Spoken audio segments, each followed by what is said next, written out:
2つの低気圧が北海道付近を通過し、今夜にはオホーツク海で非常に発達する予想です。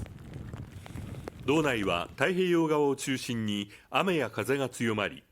最大瞬間風速は根室市で26.6メートル、釧路町で25.2メートルを観測しています。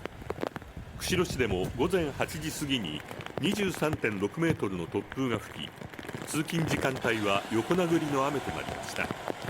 道内はこれから明日朝にかけてさらに風が強まる見込みで、予想される最大瞬間風速は太平洋側西部の陸上で35メートル、その他で30メートルとなっています。